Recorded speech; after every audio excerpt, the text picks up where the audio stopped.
नमस्कार मित्रों, स्वागत है आपका। जैसा कि आप जानते हैं कि हमने हिंदी साहित्य के प्रमुख प्रमुख जो ग्रंथ हैं उनको पढ़ने का संकल्प लिया है। तो आज इसी से हम शुरुआत कर रहे हैं। सबसे पहले और सबसे प्रमुख जो ग्रंथ हमारा आता है, जिसके बिना ये कह सकते हैं हम कि हिंदी साहित्य का ज्ञान हमारे लिए अधूरा है। अगर सब ग्रंथ पढ़ लिए और ये नहीं पढ़ा तो अधूरा है, और ये एक तरह से आधारशिला है हिंदी साहित्य की। और इतिहास की तो एक तरह से है, हिंदी साहित्य का इतिहास आचार्य रामचंद्र शुक्ल का। तो आज हम हिंदी साहित्य का इतिहास आचार्य रामचंद्र शुक्ल विरचित शुरू करने जा रहे हैं। इसकी भूमिका आपके सामने है, और चाहे संस्करण कोई हो, प्रकाशक कोई हो, लेकिन ये जो आपकी भूमिका है और इसमें जो अंदर मैटर है वो सभी एक ही जगह एक जैसा ही रहेगा। तो आइए शुरू करते हैं। पल पल परिवर्तनशील संसार में इतिहास निर्माण का कार्य निरंतर चलता रहता है। यह कार्य प्रकृति स्वतः करती है, मनुष्य तो उसे शब्द मात्र देता है। जो घटित हो रहा है वह कल इतिहास बन जाएगा, और अधिक कहें तो कल ही क्यों, वर्तमान में जो घटित अगले ही क्षण इतिहास बन जाती है। इतिहास का शाब्दिक अर्थ है इति, धन है, धन आस।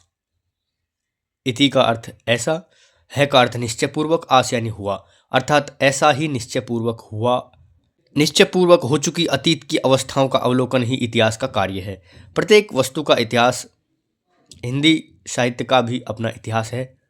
प्रत्येक वस्तु का अपना इतिहास होता है, हिंदी साहित्य का भी इतिहास है। कोई भी इतिहास अचानक अपने विकास की चरम स्थिति में नहीं पहुंच पाता।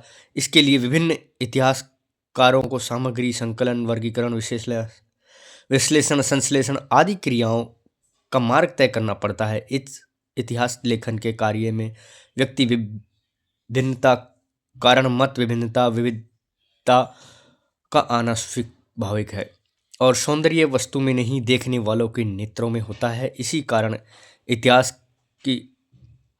इतिहास संबंधी अवधारणाओं में भी मतैक्य नहीं है। मित्रों, इसमें कुछ अशुद्धियाँ भी है संस्करण में। जैसे इतिहास यहाँ सही नहीं लिख रखा, आगे भी एक जगह है यहाँ। तो अशुद्धियों को आप अलग करके पढ़ें, क्योंकि ये साफ इन्होंने कह दिया है कि इसमें जो शुद्धियाँ हैं वो टंकण के कारण भी आ सकती है। तो ये लाइनें आपकी प्रमुख है। इन लाइनों में से प्रश्न पूछे जाते हैं। पल पल परिवर्तनशील संसार में इतिहास निर्माण का कार्य निरंतर चलता रहता है। ये किस ग्रंथ की लाइनें हैं? और इतिहास शब्द का ऐसा अर्थ देकर के आपसे पूछा जाता है किस ग्रंथ की ये लाइन है, या किस ग्रंथ के अनुसार इतिहास का ऐसा अर्थ है। देखिए, यहाँ से आपका बहुत ज़्यादा महत्वपूर्ण प्रकरण शुरू हो जाता है। भूमिका में से सबसे ज़्यादा प्रश्न आते हैं। जो भी ग्रंथ आपका, किसी भी ग्रंथ में से आप लोगे तो भूमिका में से सबसे ज़्यादा प्रश्न आने की संभावना रहती है। हिंदी साहित्य के इतिहास लेखन का प्रथम प्रयत्न फ्रेंच विद्वान गार्सद तासी की लेखनी में किया, जब 1839 में फ्रेंच भाषा में इस्तवार दे ला लिटरेरातूर हिंदुस्तानी के नाम से हिंदी कवियों का इतिहास प्रकाशित हुआ। 1873 में पंडित महेश दत्त शुक्ल को भाषा काव्य संग्रह से साहित्य जगत का परिचय हुआ, जिसमें कुछ कवियों का रचनाओं के साथ उल्लेख शिव सिंह सरोज में किया। सन 1839 में जॉर्ज ग्रियर्सन ने modern vernacular literature of northern Hindustan व 1913 में मिस्र बंधुओं ने मिस्र बंधु विनोद लिखकर हिंदी साहित्य के इतिहास लेखन को नई दिशा दी। इन्होंने परंपरा से हटकर हिंदी साहित्य के इतिहास का वर्गीकरण की ओर ध्यान दिया। देखिए, यहाँ ध्यान देने वाली बात है कि हिंदी साहित्य के इतिहास के लेखन प्रथम प्रयास किसने किया? आचार्य रामचंद्र शुक्ल के हिसाब से गार्सद तासी ने किया, और ये सभी के हिसाब से सर्वमान्य है। ध्यान रखिए, रामचंद्र शुक्ल के ज़्यादातर मत सभी के अनुसार सर्वमान्य है, कुछ एक मतों को छोड़कर। और सन दिया हुआ है 1839, ये बिल्कुल फिक्स है, ये कभी बदलेगा नहीं। ये महेश दत्त शुक्ल वाली जो चर्चा है ये बहुत कम ग्रंथों में मिलती है, आपको इसको भी ध्यान रखिएगा। 1873 में महेश दत्त शुक्ल ने लिखा था भाषा काव्य संग्रह, और हिंदी भाषा में लिखा था उस समय, ध्यान रखिए। फिर शिव सिंह सरोज ने बाद में लिखा है इनके बाद में। इनमें महेश दत्त शुक्ल की चीज़ों को शिव सिंह सरोज ने ले लिया, ठीक है, शिव सिंह जी ने। और फिर ग्रियर्सन ने लिखा, ग्रियर्सन के बाद मिस्र बंधुओं ने लिखा, मिस्र बंधुओं ने आपको पता ही है कैसे लिखा। आगे बढ़ते हैं। सन 1929 में पंडित रामचंद्र शुक्ल ने हिंदी साहित्य का इतिहास लिखकर हिंदी साहित्य के इतिहास लेखन की दिशा में एक मील का पत्थर स्थापित कर दिया। इस ग्रंथ में शुक्ल जी ने हिंदी साहित्य की प्रतिनिधित्व विशेषताओं का विश्लेषण किया। आचार्य शुक्ल का यह ग्रंथ पहले नागरी प्रचारणी सभा में प्रकाशित शब्द सागर के लिए हिंदी साहित्य की रूपरेखा के रूप में तैयार किया गया। बाद में उसका परिशोधित रूप ही हिंदी साहित्य का इतिहास के नाम से सामने आया। आचार्य शुक्ल के बाद भी हिंदी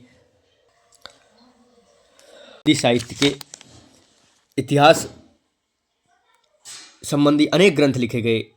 अब उनके बाद के ग्रंथों को यहाँ विवरण दिया गया। देखिए, डॉक्टर सूर्यकांत शास्त्री, डॉक्टर राम कुमार वर्मा, पंडित रामनरेश त्रिपाठी, आचार्य हजारी प्रसाद द्विवेदी, डॉक्टर राम नगेंद्र, विश्वनाथ प्रसाद मिश्र, लक्ष्मी सागर वासणे, भागीरथ मिश्र आदि लेखकों ने विभिन्न पक्षों के साहित्यिक मूल्यांकन की दृष्टि से महत्वपूर्ण कार्य किया। इसके अलावा नए ग्रंथकार भी हैं। इसके अलावा नए ग्रंथकार आप इसमें जोड़ सकते हैं। डॉक्टर सुमन राजे का अधूरा इतिहास और राम कुमार वर्मा का तो है नाम, और जो भी ग्रंथ छूट गए हैं उनमें आदि आदि लिख दिया बाकायदा। तो ये भूमिकाकार कह रहे हैं कि ये मील का पत्थर साबित हुआ है, और वाकई में मील का पत्थर साबित हुआ है आचार्य रामचंद्र शुक्ल का इतिहास। हिंदी साहित्य के इतिहास लेखन की इस दीर्घ परंपरा में आचार्य रामचंद्र शुक्ल का इतिहास ये कह सकते हैं, या फिर हिंदी साहित्य का इतिहास, एक ग्रंथ का नाम है, एक मध्यवर्ती प्रकाश स्तंभ के समान है, जिसके समक्ष पूर्ववर्ती सभी प्रयास आभार रहित दिखाई पड़ते हैं तो परवर्ती प्रयास उसके आलोक से अवलोकित हैं। यह एक दृढ़ भित्ति पर निर्मित प्रामाणिक एवं दिशाबोधक इतिहास है, जो कि हिंदी साहित्य के इतिहास के ढांचे, काल विभाजन एवं वर्गीकरण का मूलाधार है। देखिए, समझने वाली बात है कि ये कह रहे हैं कि इसके पहले वाले ऐसे लग रहे हैं कि आभार रहित का मतलब ज़्यादा कार्य नहीं किया, ठीक है। ये कह रहे हैं कि इससे पहले के जो प्रयास थे वो ऐसा लग रहा है कि ज़्यादा काम नहीं किया। इसके बाद के ऐसे लग रहे हैं कि इसी के आसपास घूम रहे हैं, इसी से कुछ प्रेरणा लेकर के, इसी से सामग्री लेकर के इन्होंने लिखा है। ये आप समझ सकते हैं। आचार्य शुक्ल के इतिहास लेखन के बाद हिंदी साहित्य के क्षेत्र में पर्याप्त अनुसंधान कार्य हुआ, जिसमें अनेक नवीन तथ्य और निष्कर्ष सामने आए। तथापि आचार्य शुक्ल द्वारा लिखित इतिहास की महत्ता आज भी बनी हुई है।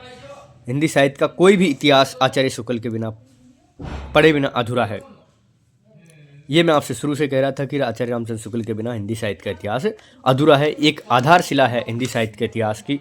और ये भूमिका है आपकी, छोटी छोटी वीडियो में हम जानेंगे ताकि ये थोड़ा सा लेंथी नहीं हो, और इसको रोचक बनाने के लिए कुछ और भी अनेक कार्य करने की कोशिश कर रहे हैं। तो अभी आपको सिर्फ भूमिका बताई जा रही है, आगे फिर मिलेंगे इसके अगले भाग में। नमस्कार, धन्यवाद।